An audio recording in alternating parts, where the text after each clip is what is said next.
Hidden contract clauses that could kill your business. Watch out. Hello and welcome. Did you know that some seemingly innocuous clauses lurking in your contracts could be the legal equivalent of a ticking time bomb for your business? It's true. Many business owners, in their eagerness to seal the deal, often sign contracts without scrutinizing the fine print. Over the next few minutes, we'll be delving into the murky depths of contract law, excavating those hidden clauses that every business owner needs to watch out for. We'll break down what they are, why they're dangerous, and most importantly, how you can avoid falling prey to their contractual trickery. So, buckle up, grab your magnifying glass, and let's get down to business, shall we? First up, we have the automatic renewal clause, a seemingly innocuous provision that can sneak up on you like a python in a paper bag. These clauses, often tucked away in the fine print, are designed to be overlooked. They automatically extend your contract for a set period unless you provide explicit notice of termination within a specific time frame. Imagine this. You sign a contract for a year-long software subscription, thinking you'll try it out and see how it goes. You might even set a reminder to review it before the year is up. But life, as it always does, gets in the way. Deadlines pile up, priorities shift, and that reminder gets lost in the shuffle. You forget about the contract's impending end date, miss the tiny window for cancellation, and BAM! You're automatically locked in for another year, potentially stuck with a service you no longer need or, worse, can afford. And here's the kicker.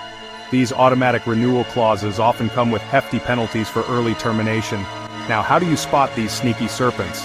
Look out for phrases like automatic renewal, evergreen clause, or auto-extend. When negotiating contracts, always try to strike out these clauses altogether. If that's not possible, negotiate for a more reasonable renewal period or easier termination terms.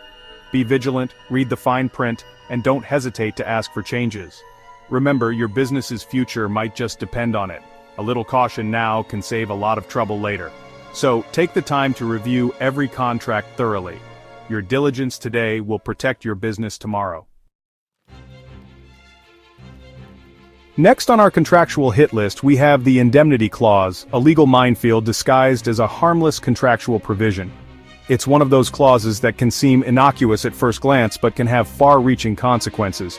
In essence, an indemnity clause is a contractual agreement where one party agrees to protect the other from financial loss or liability arising from a specific situation.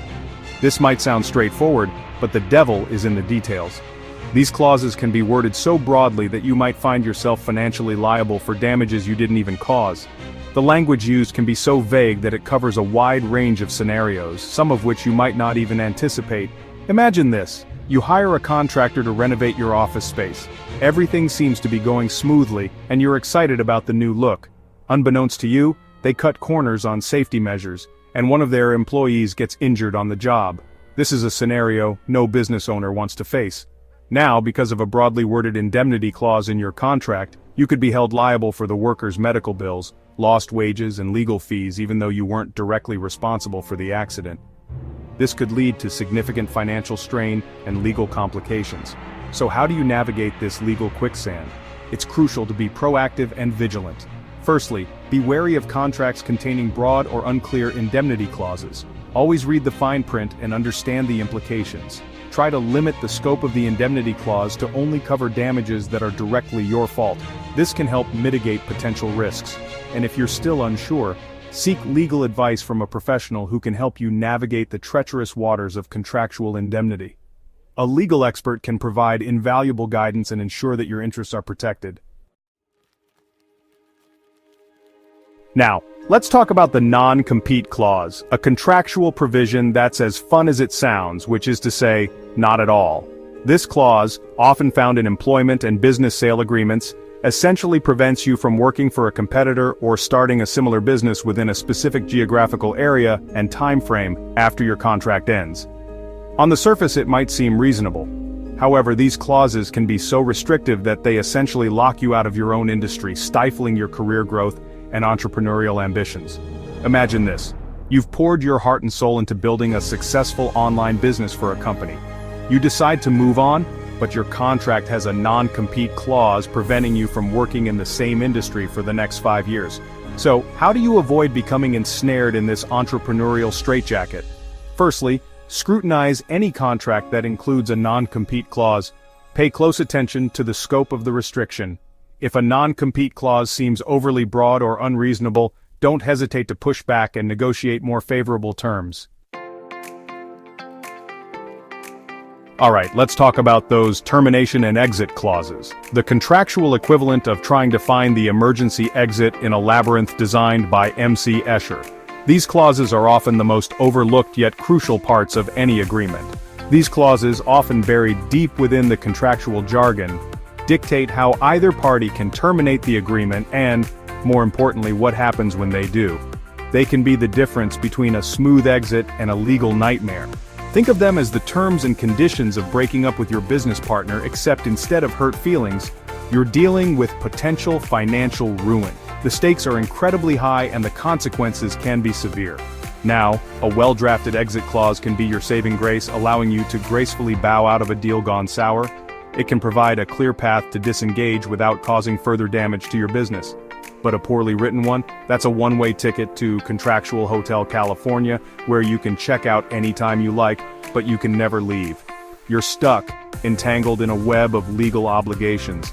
Imagine this. You've partnered with a supplier who consistently delivers subpar products. Your business suffers and you decide it's time to cut ties. You try to terminate the contract, but the exit clause requires you to provide a 6-month notice period and pay a hefty early termination fee. Suddenly you're trapped, unable to move forward or backward. So how do you avoid becoming trapped in this contractual purgatory? The key lies in the details and understanding the fine print before you sign anything. First, pay close attention to the termination provisions. These are the rules of the game, and knowing them can save you a lot of trouble down the line. Are the grounds for termination clearly defined? Ambiguity here can lead to disputes and costly legal battles. What are the notice periods involved? Knowing this can help you plan your exit strategy effectively. Are there any penalties or fees associated with early termination? These can add up quickly and become a financial burden. Negotiate carefully, and always seek legal advice to ensure your escape route is clear and unobstructed. A little diligence now can save you from a lot of headaches later. Next on our contractual expedition, we delve into the shadowy world of confidentiality and non-disclosure clauses. These clauses, often treated as standard boilerplate language, can quickly transform into a contractual straitjacket, restricting your ability to operate freely and potentially even harming your business.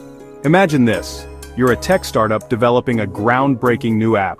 To secure funding, you sign a contract with a venture capitalist that includes a broadly worded confidentiality clause. This clause, while seemingly standard, is so broadly written that it prevents you from discussing your technology with potential partners, collaborators, or even potential employees. So how do you avoid stumbling into this contractual black hole? The key is to carefully review the language of these clauses, negotiate for narrower definitions, reasonable time limits, and clear exceptions for information that needs to be shared for legitimate business purposes.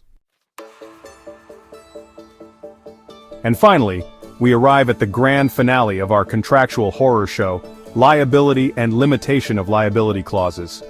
These clauses, often overlooked amidst the dense legalese, can be the difference between a minor mishap and a business-ending catastrophe. Imagine this. You're a construction company hired to renovate a building. You sign a contract that includes a liability clause, which seems standard enough. But here's the catch. Buried deep within the fine print is a sneaky little provision that limits the other party's liability to a ridiculously low amount, regardless of the actual damages incurred. So, how do you protect yourself from this legal landmine? The key is to carefully scrutinize any clause that deals with liability. Don't be afraid to push back against unreasonable limitations or to seek a more equitable distribution of risk.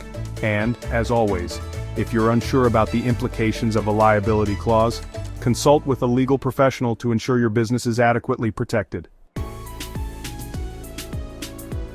So there you have it, folks, a crash course in the treacherous world of hidden contract clauses.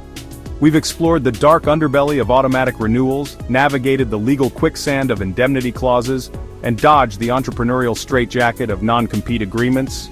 Remember, these seemingly innocuous provisions can have a devastating impact on your business if you're not careful.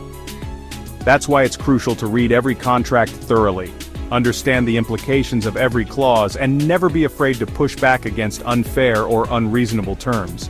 And remember, when in doubt, always seek legal advice. Until next time, stay vigilant, stay informed, and for the love of all that is holy, read the fine print.